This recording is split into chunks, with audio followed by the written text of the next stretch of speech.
Well, that was brutal. And I apologize that we even had to play a little bit of that as a highlight, and you had to hear it. And you had to get reminded that the Blazers struggled mightily last time out against the Denver Nuggets. Welcome into fifth quarter. I am your host, Chris Burkhardt, back in the saddle again. If you'd like to join the conversation with us today, 503-248-0620 is the telephone number. And of course, you can go to youtube.com, type in Rip City Radio, join the chat, or hit us up on the text line, 88528. It's been a little over a week since I've been in the host chair because Brendan filled in for me on Friday, and we had All-Star break. Maybe I got to shake the rust off too, just like the Blazers did in that game against Denver, because that was filthy. That was filthy. One of the worst losses in franchise history.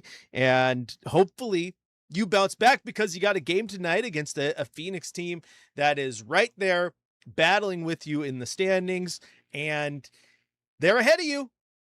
We've talked about the possibility of being able to catch up to them. That's going to be tough.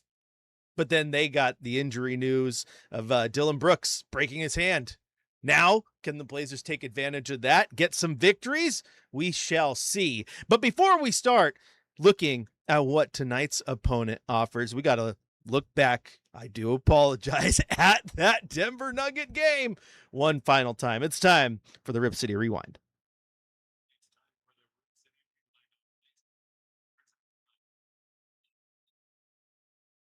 We rewind it. We take a look back at what happened in that ball game against the Denver Nuggets. Simply put, Denver didn't want to lose that game. They did not want to start the second half of the season dropping two in a row. They had battled hard, couldn't get past the Warriors. Then they go over to Portland, and Nikola Jokic and company just right off the jump said, you know what? We're going to take care of business. Nikola Jokic, 19 points in the first quarter on 7 of 12 shooting. The Blazers, they led Nikola Jokic by 8 points at halftime, or at the end of the first quarter, but they trailed the Nuggets 41-27. So it wasn't a great start. Of course, they were acclimating a couple new guys back into the lineup in this game, because you did get Matisse Thybulle back. That was nice to see. You did end up getting Chris Murray back, who had missed quite a bit of time. But that's not an excuse. You can't say, oh, we're trying to acclimate these guys back to the lineup who have, played for us, so they know what to do. And it is part of it. Rust is there. All-Star break, that created more rust. But you can't go out there and play games like you did against Denver and expect to have any semblance of a competitive basketball team. It's absolutely rough all the way around. Like I said, Nikola Jokic went off. You have a team of scorers, Denver, and every single one of them said, yeah, we're going to show up. Jamal Murray had 25 points, 15 points from Cam Johnson. Julian Strawder had 19. All starters in double figures. They were led on the bench by 19 points by Tim Hardaway Jr. Yeah, they got it going. As for your Blazers, 10 points from Tamani Kamara, 6 points from Jeremy Grant, who struggled all night long. Donovan Clingan, 15 points and 9 rebounds. 15 points from Denny Avdia to go along with 13 assists, but he was only 5 of 10 shooting, so there wasn't a ton of production there. Of course, when you wave the white flag and you get to the end of your bench quickly, there isn't going to be a ton. It's just one of those games. If defense is your calling card, defense wasn't there. That is tough. How are you going to overcome that? Because you got to play defense against a team like the Nuggets if you're going to stand a chance. Sean says, I didn't get a chance to watch the game. Glad I didn't. Ouch. You're right. It was bad. Bad with a capital B. But the best part about it is you get to just shake it off and move forward. Unfortunately, that loss was the 6th worst loss in franchise history. Worst loss, 65-point loss, 124-59 against the Indiana Pacers in 1998. It did almost, though, approach the most points ever scored against your Portland Trail Blazers. That number is 162 in a 162-143 loss to, drum roll please, the Denver Nuggets back in 1981. So the records and the the points that you were hitting in this one, yeah, not the type that you wanted. So a rough night for your Portland Trailblazers. And again, you get a chance now to try to rebound. We talked about this prior to the break, that the start of the second half of the season was going to be a little rough. You got some really good teams, playoff teams in there. You got to get through that, and then it does ease up. But I don't think you want to hear about easing up after you get that beat down. What you need to do now is not care about the schedule getting easier down the rest of the way. Don't need to worry, even though we are going to talk about it, because it does factor in, of course, but don't worry about Devin Booker and who is healthy for the Suns and who is not healthy for the Suns. Because if you are Portland, the only thing you need to worry about right now is you. You have to worry about you, because what you put on the court 2 nights ago was not you and was not good. So you need to be better than that tonight. Do not focus on who is in and out for Phoenix. Let us worry about that. We will talk to you about who's healthy and who's not and how that may impact the game. And of course, the Blazers will obviously know who is in and out, and that will impact a little bit how they approach. But at the end of the day, you need to play your game to come out ahead.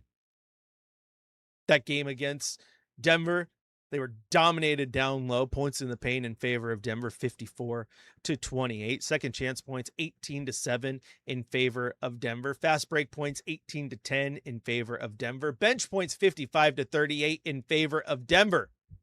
Points off turnovers, 29-12 in favor of Denver. Biggest lead of the night, 55. Biggest lead of the night for Portland was 8. Total rebounds, we need to talk about this. They were out-rebounded by Denver 60-36. 60-36. Let that one sink in. That is a rough night on the boards. Now, I know that you have your lineups, and it takes more than just one person, but Don McClingan has nights where he's really, really good. But then you get some of these really, really good centers, and it's a little bit of a struggle.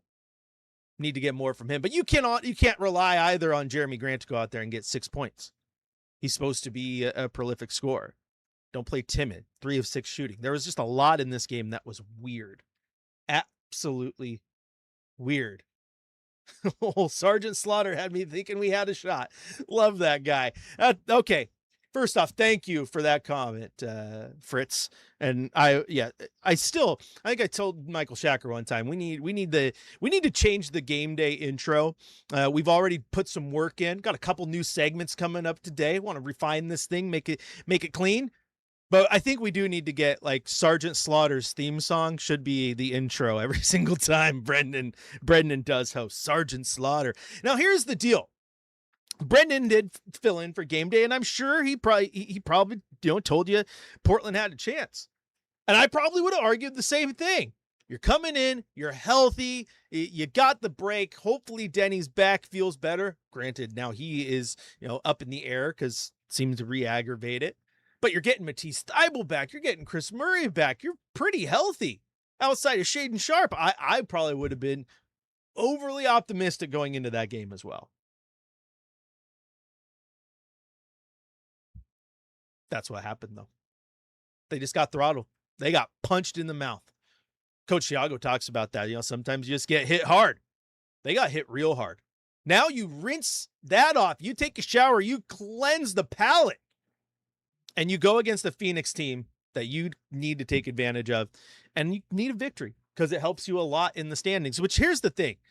At the end of the season, when you look at your record and you're 41-41 or you're 72-10, whatever, you don't look at that and go, okay, we had 41 wins. There was a couple by 10 points. Oh, that one was by 25. That one was by just 1. That was a squeaker.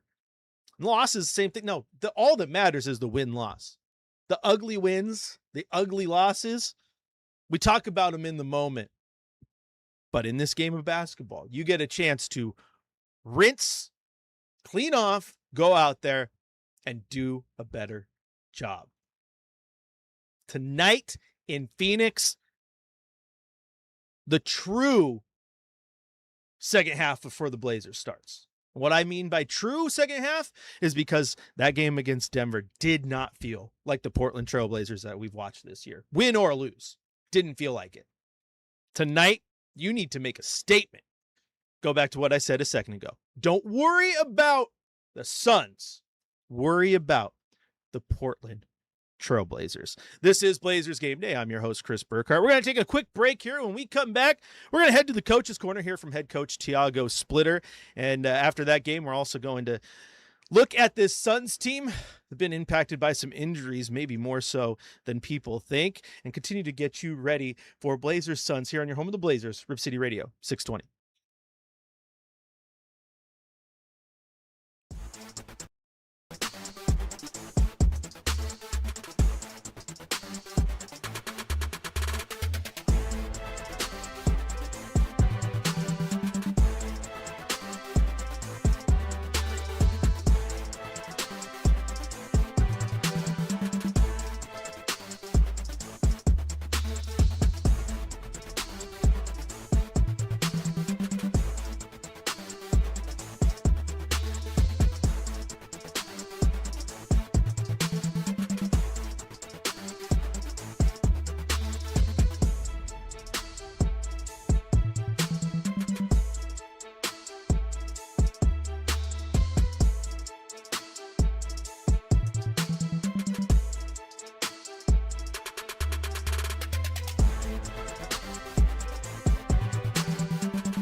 We're good.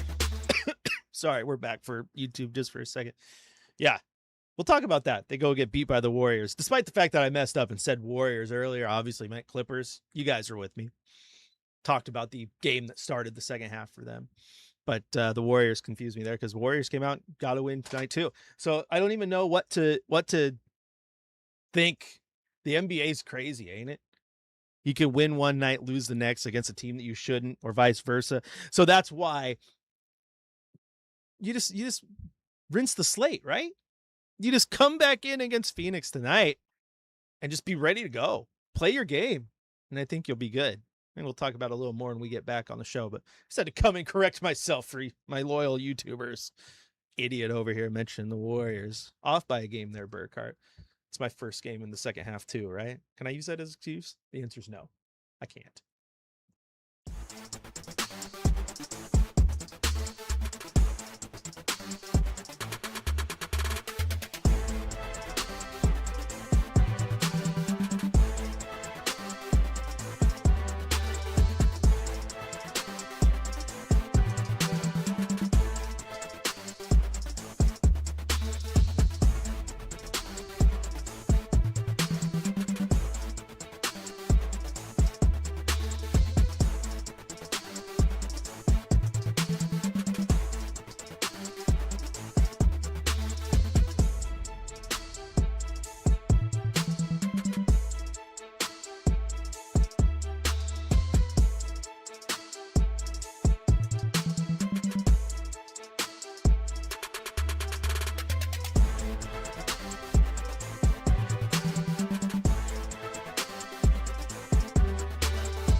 Welcome back into Blazers Game Day. Chris Burkhardt here with you.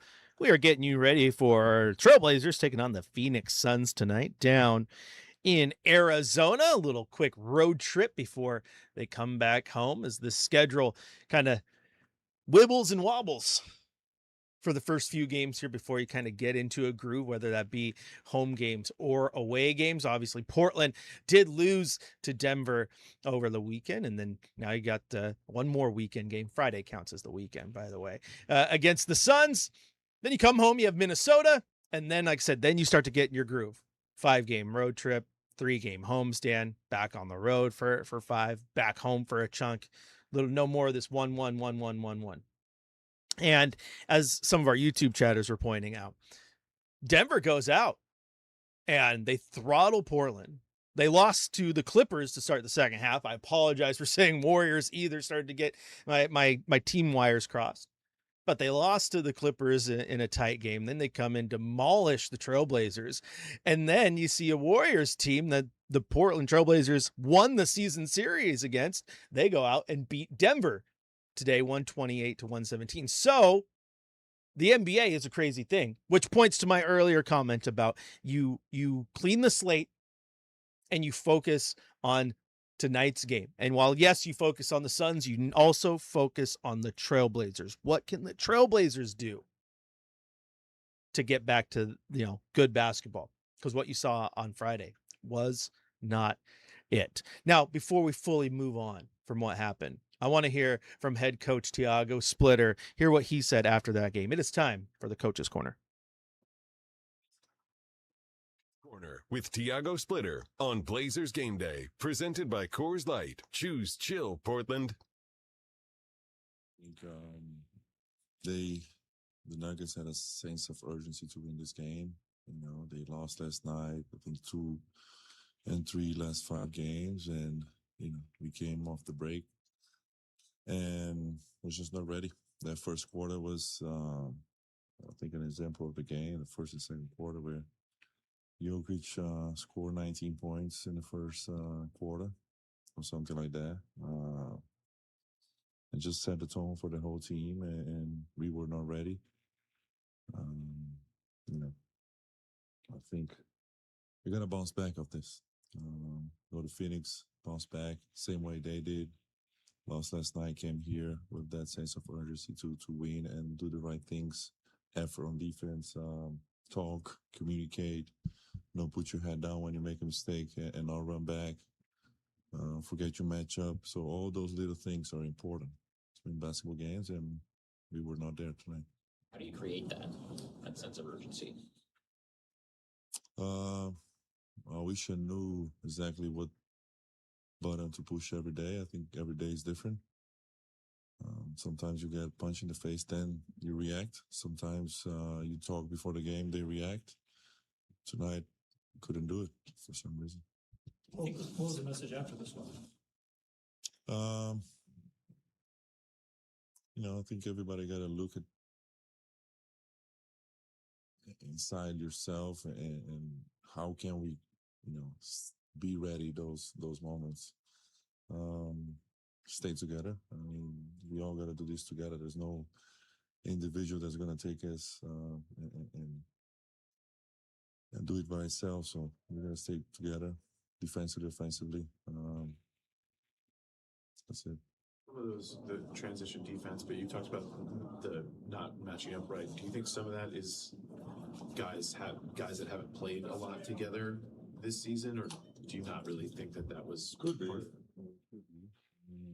First of all, you're gonna guard a guy like Jokic, one of the best players in the world. You gotta be focus. Gotta be at 100%. Can't make any mistakes. You put your hand there, he's gonna use it, foul. You're not ready for a rotation. We double, we blitz him. You're not ready for rotation. That's an open 3. If you don't right under, he just take you under the rim. You're gonna have a small on him. It's gonna be a bucket or a foul. So all those little things gotta be on point to guard one of the best players in the world. That's who he is. So, and I don't remember another first quarter like that from him. That was spectacular. He really played great. He's one of the greatest players to, touch a basketball court. So And then if you double him, he's a great passer. It's not a secret. So we got to be ready for everything. And we were not ready tonight. And there you hear from Coach. Simply, we need to be ready, and we were not ready tonight. And they weren't. And it's one of those things that is kind of reared its ugly little head multiple times, just coming out of the gate slow. Tonight is an opportunity to come out, slam the door again. I've used that term many a time. Just slam the door shut on them. Don't let Phoenix in. Knock them out of their own house and laugh at them. Portland can do it. That the loss against Denver hurts, but Portland also has pretty good wins on this year too. One of them we were mentioned earlier. I mean, going through getting 3 wins over Golden State, that's big. Got a win over Cleveland on the road. I'll take that. Wins over Boston. Never forget the highly improbable November 5th matchup against Oklahoma City. October 31st, when you got a win over Denver. So it's not as if every single game is just a blowout loss for Portland. The good thing is, through a stretch of bad games, having Denny out, getting blown out by Denver over the weekend, you still look at the fact that Portland is firmly entrenched in the play-in conversation.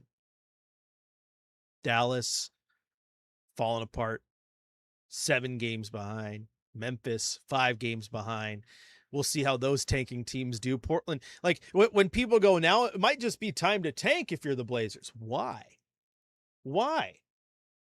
If Portland plays as good as they can and Memphis plays as good as they can, Memphis is not catching up that 6 games. Now, if Portland plays as bad as they can and Memphis, who is clearly tanking with those other teams, Portland's not losing 6 more games than Memphis the rest of the way, even if they decide to mail it in and tank now. So you got to put your best foot forward, right the ship, and make sure that come play-in time or whatever is in front of you, you're ready to perform and play the best basketball you can. What happened on Friday against Denver was not their best basketball. Do that tonight. Like I said, start your true second half. This is the Blazers we want to be for the, just 2 dozen or so games that are left in the year. Prove a point. Does the schedule get easier? Absolutely it does. But if you cannot find your footing and you come out like you did against Denver, where the defense isn't there and you're getting beat on the glass, and Denver was just passing the ball around like absolutely nobody's business. 41 assists on 55 made field goals. They had more assists than Portland had made shots. If you let that happen, then you're going to struggle to beat those teams. You might not get those wins when you play the Pacers or the Nets. Those are the games that matter down the stretch too. It's not just the playoff teams you face. It's taking advantage of those teams that you should beat. You still have to play Charlotte twice. A team who's played much better as of late, who looks like a play-in team legit. Like they're not lucking into being the 10 seed in the Eastern Conference. I mean, they've lost 2 in a row, but 7-3 in their last 10. Play good ball. Now, if you go into those games and you play like you did against Denver, you're going to take a lot more on the chin. I'll tell you this much. If you liked what Sergeant Slaughter laid down last game, gave you hope. That's my hope for the year. I still have them above 500 the rest of the way, ending above 500 on the season. And it doesn't matter how much you win or lose the game by. I had Denver as a loss on my predictions. This game I had as a 50-50 game. And maybe that changes with Devin Booker being out. Broke his hand. It didn't take Gerald Henderson's rear end to do it. If you're a Blazer fan, you get that reference. And you are Blazer fans. That's why you're here. Thank you, Chris Paul, Gerald Henderson, allowed us to beat the Clippers. If you know, you know. This is Blazers Game Day. I am your host, Chris Burkhardt. If you want to join the conversation, 503-248-0620 is the telephone number. You can hit us up on the text line, 88528, or go to youtube.com and type in Rip City Radio, where our latest chatter says, I hate the losing on purpose nonsense. I agree. So I've always been a fan of putting your best foot forward and trying to win ball games. If you're a bad team and winning is hard, then you're going to lose games anyway. If you're a good team, you're going to win them. If you're an in-between team, you're going to win some games and you're going to take some losses on the chin. And here's the thing. Where Portland is right now, where most of us predicted them to be a play-in team, I had them at 41-41 on the year, finishing about the 9th seed is where I thought they were. If you are a play-in team, you are almost by definition one of those in-between teams, meaning you're going to win good games, you're going to lose rough ones. It's part of the maturation process. It's part of the growing process, finding your footing and really, truly finding your identity. I think the Blazers are going to be fine. That doesn't mean that loss feels any better. Oh yeah, we're a young team that we should go lose by 60. No, you shouldn't. But if you're a young team that is truly trying to go in the right direction and get better and be a play-in team like I believe they are, you find that loss and you get better because of it. It's one of those trials and tribulations, forged in the fire type stuff. That's why I'm very eager to see how they look tonight. We're going to take a quick break here on Blazers Game Day. When we come back, we're going to take a look around the NBA because obviously we talked about some injuries there that might impact the Blazers, and also a former Blazer just found a new home, and we'll talk about it when we return here on your home of the Blazers, River City Radio 620.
Chris Burkhardt here with you. If you want to join the conversation, 503-248-0620 is the telephone number. Of course, you can hit us up on the text line, 88528, where one of our texters says, I love Caleb Love, but I don't think he got much appreciation. Young got to go to the Rising Star game. He hasn't done a thing all year. Nothing against him, but Love was responsible for several wins, and he gets nothing. I don't like that. Here's the thing. I agree and disagree, but mostly agree. Love 100% deserved to be in that Rising Star game. The thing is, Young Hansen didn't take his spot. Young Hansen went as a G League rep, not an NBA rep. It wasn't an NBA rookie or a NBA sophomore getting in. It was a G League rep. And to that point, Caleb Love wasn't a G League guy.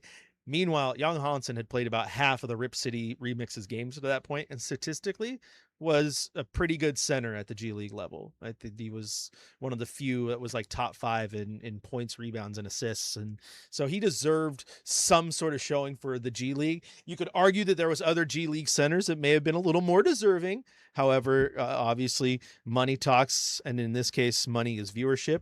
And the Chinese viewership with Young Hansen is hard to pass up. But he got the G League nod. He didn't get an NBA rookie or sophomore nod. So he wasn't taking a spot away from Caleb Love. He was taking a spot away from potential other G Leaguers. All that being said, your point about Caleb Love deserving a spot, clearly that was the case. Now he had been sent down to the remix, so now he's a G League guy for a minute. He'll get some run there, and we'll see what his future is. But he's been incredible for Portland. And the only hard part is, when you got guys on your roster you like, and you're full, and you got to free up spots to get them. It's hard to find those spots sometimes. Hard to find those spots. Speaking of that, we'll talk about City Sissoko here in just a second, but I do want to reference and give Kirk a pat on the back in our YouTube chat, because he said, we just lost by 50. We need the entire Lego set, which is clearly a reference to me always saying, stop getting Lego pieces and just start building the Lego set. So shout out for throwbacks, Kirk. It means you're listening. And I did say I want to talk about City Sissoko and a couple other things going down around the league. It's time for a new segment here on Blazers Game Day. It's time to go around the NBA. For the latest news and notes around the association, let's go around the NBA with Chris Burkhardt on Blazers Game Day, presented by Frost Brewed Coors Light. Well, let's go around the NBA. We'll look at some scores and some news going on here. First off, do want to talk about what happened with City Sissoko, right? Because City Sissoko was converted to an NBA deal, and in doing so, the Blazers had to waive Rayan Rupert, a player that I think a lot of fans did like. He's still young. He's working hard. Will he land somewhere else? The answer to that is yes, because about an hour ago, Shams Charania tweeting out that the Memphis Grizzlies are signing former Portland Trailblazers guard Rayan Rupert to a 10-day contract. Sources tell ESPN. The former second-round pick joins the Grizzlies after playing 139 games across 2+ seasons in Portland. So, 10-day contract for Rayan Rupert with the Memphis Grizzlies, and I don't see that as being a bad fit for those 10 games. I still thought there was a chance, I think Atlanta could have tried to work something out. Kind of fits into that roster, but kudos to Rupert. Roops is still raw. We've talked about that before, but he's a worker. Good young kid. So I hope he lands on his feet there, and Memphis treats him well. Speaking of other players around the league, Dylan Brooks, as we mentioned to you earlier, broke his hand, and now he's out, sidelined. It's just not what you want to hear if you are a Suns fan, especially when you were sitting there continuing to play well despite everything that's been thrown at you. He's been one of, if not their best player all year long. There's something about Dylan Brooks wherever he goes, whether it be Houston or Memphis or Phoenix, the locker room gravitates to him. He leans into that villain character. I do call it a character because people who know him talk about how good he is. Tough blow for Phoenix. Hopefully Portland can take advantage of that tonight as they take on the Suns. And real quick, let's take a look around the NBA for some scores. See how some of them may impact your Blazers. The Mavericks beating the Pacers right now with 5 minutes left in the third quarter, 90-84. Reminder, as I mentioned earlier, Dallas is 7 games behind Portland.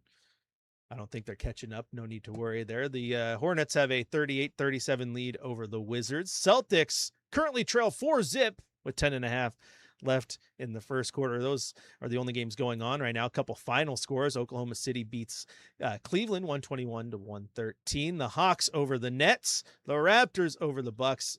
And the Warriors get one over the Nuggets. And the Warriors are sitting there in the standings right above Portland at the 8th spot. I mean, they got a 3-game advantage, so that's a big win for them. Hopefully Portland can continue to grind some games here as the schedule does get easier to catch up. Now, other games going down around the league that you're going to want to watch if you're a Blazer fan, you're going to want to watch Orlando versus the Clippers, because the Clippers are a team that's right there, obviously, in the standings, and Portland will be battling with them for that 8-9 or possibly better, or 10 spot even, depending on where it goes, because those play-in teams are tight. They're real tight. The one that has the gap is Phoenix, but without Devin Booker, how do they sustain it? We'll see tonight. Is the Grayson Allen going to go off? We've seen that before. Can they guard Gillespie? We've seen that before. What a Gillespie who? Yeah, last time Phoenix was in town. Y'all remember that? It was brutal. It was brutal. Phoenix grabbed a 130-125 victory over the Trailblazers in a game where defense was, again, a question mark. Colin Gillespie, who half of us, if you're baseball fans, want to call Cole Gillespie. He was 10 of 17, 8 of 14 from beyond the line, and made sure that you remembered his name when he left Moda Center. 30 points to lead all scorers in that one. 24 points from Grayson Allen. Mark Williams had a day, 24 points, and this was a stretch. You're like, that was right after Jared Allen went out and had his best game of his career. Donovan Clingan needing to step up in those games. So that's where my eyes are going to be, on Donovan Clingan and how he attacks this Suns team, how he defends these athletic guys that they have out there. Don't get exposed, DC. But in that game, Dylan Brooks had 11 points. He had 4 rebounds and an assist, 1 steal, and was still trying to be as much of a defensive pest as he could. Offensively, he was really bad that night, 3 of 16 from the floor. But Portland, they took that L. They took that L. It was a close game, but when you get Dylan Brooks out of that lineup and you look at what they have, you got to focus right there on Grayson Allen, Gillespie, and then the athletic bigs and how Donovan Clingan attacks them. That's how you beat the Suns. How else do you beat the Suns? You got to have keys to the game, as it were. We're going to take a quick break here on Blazers Game Day. When we come back, it's time for our keys to the game with a new twist. Chad Dewing's going to join me from Studio C. He's down there at Moda Center getting ready for the Trailblazers pregame show across the Trailblazers audio network. He and I are going to banter back and forth about what we think the Blazers need to do to beat this Suns team. It's coming up next here on your home of the Blazers, River City Radio 620.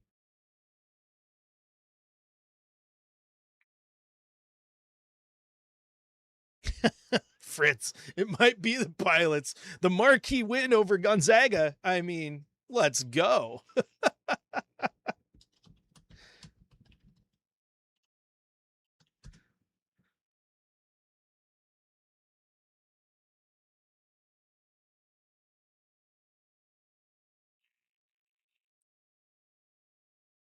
But also, Portland State, first place in the Big Sky.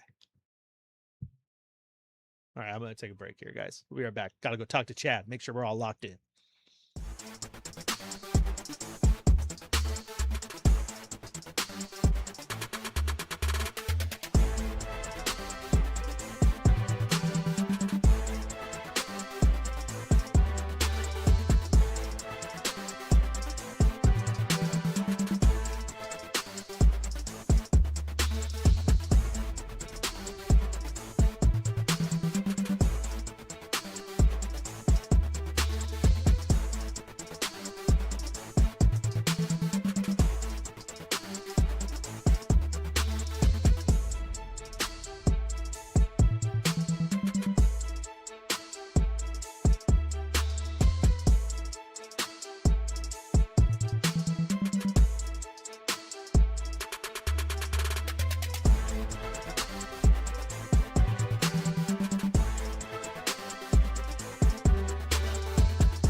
Welcome back into Blazers Game Day. Chris Burkhardt here with you. If you'd like to join the conversation, 503-248-0620. It's telephone number. 88528 is the text line. And of course, you can hit us up, youtube.com. Type in Rip City Radio. As always, the last segment of the show, we got to tell you how the Blazers can get a win, but we got a special new twist to it today. Let's roll it. It is time for our keys to the game. What's it going to take for the Trailblazers to earn a victory tonight? Here is Chris Burkhardt with his keys to victory, presented by Cold Filtered Coors Light. The twist is that now I get to welcome the boss man, my good friend Chad Doing. He's live, Studio C, getting ready for the pregame show. Chad, it's nice to have you on Game Day. My brother, nice to talk to you, and looking forward to the game tonight. Thankfully, both you and I were out on Friday, so we didn't sit and watch the 53-point beatdown, so I'm thankful for that. It may be our fault that it was a 53-point beatdown. We can no longer miss games at the exact same time anymore. Yeah, right? That's what we need to do. But the Blazers get to take on the Suns tonight, and if you recollect, last time they were in town, it was the Grayson Allen and Colin Gillespie show, as those guys just went off from beyond the arc, a combined 14 of 25. Gillespie couldn't play defense against him. Mark Williams had a phenomenal night, showing off his athleticism as a big man. You look at that game, you look at what happened against the Nuggets. I ask you first, before I get into mine, what are some of your keys to tonight's game, Chad? Well, I think number one, it's just get back to the basics, something that Coach Splitter talked about after the loss to Denver, like, understanding your assignment, understanding your role, and then making sure that you come out and play with purpose, much like the Nuggets did on Friday. I think this is a very important game for the Blazers because they've got Minnesota coming up on Tuesday. You don't want to open up post All-Star break going 0-2, but more importantly, it's an opportunity because the Suns now playing their third game in 4 nights, and they're playing the second of a back-to-back after double overtime last night. And they've got significant injuries. So I look at this as an opportunity for Portland to bounce back. But what I'm going to be watching closely, Chris, is just the response, playing with purpose and responding to what happened on Friday. And if they come out with that type of determination and the guys are more focused in on their duties, their role, I think they're going to be just fine. But I think that's the key for me, is just focus in, know your assignment, and, really play with purpose from the opening tip. Yeah, and it's kind of in line with what I am. Like, I like to look at stats and see, hey, you can beat them on the glass, you can do this. But for me, Chad, this game has far more to do with Portland than it does Phoenix from the Blazers' perspective. Like, I know that Coach Thiago, you're going to understand that Dylan Brooks is hurt, and they have these injuries, and there's this and there's that. But don't worry about that. Worry about the Blazers and play Blazer basketball, because I felt like Friday wasn't Blazer basketball. Get back to what you know and what you do best, and I think you're going to be in a good spot.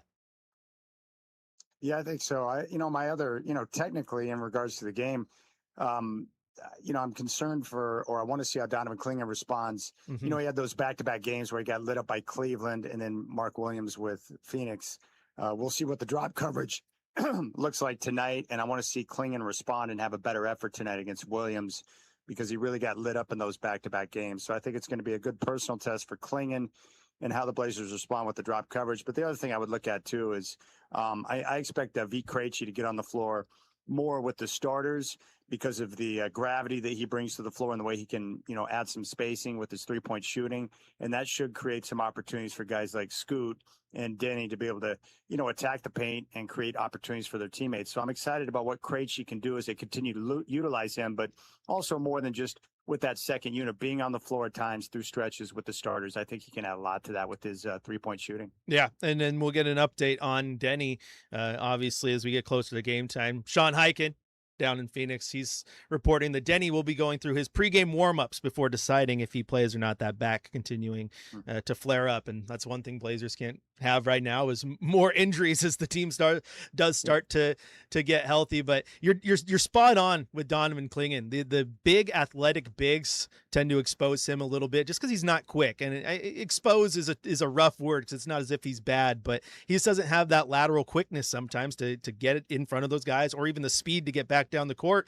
Mark Williams showed it off and had a big game. So I'm with you. I think DC is going to be a big component to this game. And I'd really like to see Scoot really go off a little bit. He's looked good, but I want him to kind of have that, that's right, I got the bounce back, I'm feeling good type game. Oh yeah, I got to be honest with you. Aside from the turnovers, which have been a problem for Scoot since his return, um, he's looked a lot more comfortable than I thought right out of the gate. So I think this game could present itself in terms of some of the matchups he's going to have, to where he can utilize his speed and quickness and get out in the open floor and create for his teammates. He's a willing passer. The game has slowed down for him some from when he first started. You can see that. He's been shooting the ball competently. I want him to be aggressive tonight, because when he plays with that type of energy, with his athleticism, it can have an impact on the team, unlike of the majority of guys on the roster, because he's so special athletically. So I'm really excited. I would say of all the players on the roster for the final now 25 games, Scoot is the number one player that I'm going to watch night to night, just to see the play, the development, and how comfortable he continues to look out there. I'm excited to see it. And, he had a great offseason of work. It's unfortunate he had to miss so much time with the hamstring, but now he's got a chance to play, and he can finish the season out the right way and help his teammates and build off something going into the offseason. So I'm pumped for Scoot. Well, just so you know, the YouTube chat is both blaming you and I for not being there, for them losing. We're both here tonight, and hopefully that's what they need. I do nothing but create problems for the most part of 50 years on this planet. So I'm willing to accept some of the blame there. 157 points. The crazy part is that they had just lost longtime great coach Doug Moe a couple of days before that, who passed away. And I grew up watching those Nuggets teams in the 80s, and that's what that game felt like on Friday, with the way they got up and down the floor and put up 157 points. It's amazing that that's the most they've scored in franchise history on the road, and Doug Moe wasn't even coaching the team. So the great thing about the NBA, though, it's not the NFL, Chris, or college football. It's just one game in the middle of 82, so there usually isn't lingering effects. And typically teams, when they get blown out, they bounce back the very next game with a strong effort. So I'm expecting that from the Trailblazers tonight. Absolutely. Well, we'll let you go to it. You got a show to prep and get ready for yourself. I like this new component. I like having you on for Keys to the Game. It's so much better, Chad. Thank you. Well, I appreciate that. You're always crowding my space and getting on my show, so it's about time I get a chance to crowd your space. But, dude, enjoy the game, and I'll talk to you in the fifth quarter, brother. Absolutely. There is Chad Dewey. You guys can catch him in about 9 minutes when he takes over the airwaves from me. I pass the mic on, and the Trailblazers pregame show across the Trailblazers audio network, hosted by Chad Dewey, takes over. And Chad's spot on. He's been doing this a long time, just like I have. But the things that I was keen on in this game had little to do with the stats themselves. You guys know this team rebounds bad, beat them on the glass. This team likes to dish the ball, so get in there, disrupt them defensively. Now, this one, a little more, I can just look at it and go, A, be yourself. Play good basketball. We know that you can do it. Get back to that. But there are things I think really stand out, and Donovan Clingan's going to be one of them. Now, I have given DC a bad time for some of these bad performances, but here's the thing. DC is still just in his first year as a full-time starter, just his second year here in Portland. Like, these things are going to totally fix themselves as he continues to get better and better and better. The groundwork is there. I like DC, but one thing he does need to get better at is he needs to get better when it comes to playing defense outside of the painted area. Because when he gets against these bigs who are athletic, who move well, they tend to beat him up a little bit. And then the bad part is when you get out there to defend a guy, it opens up the lane. That's why coach likes to keep him down low, because he's so good there. Just start building on that game. Have a good game, DC. Let Scoot have a big game. We'll see if Danny's a go or not. Just get back to Blazer ball. All right, the music means it's time to go for me, not for you. Coming up next, the man you just heard, Chad Dewey, has a Trailblazers pregame show across the Trailblazers audio network. He'll hand the mic over to your radio voice of the Blazers, Travis Demers, for Blazers versus Suns here on Rip City Radio tip-off at 5 o'clock. And, of course, when it's all said and done, keep it locked in for the fifth quarter, where hopefully we're breaking down a Trailblazers victory. Kirk says, show me your Blazer. Let's do it. Rip City, I'll talk to you after the game.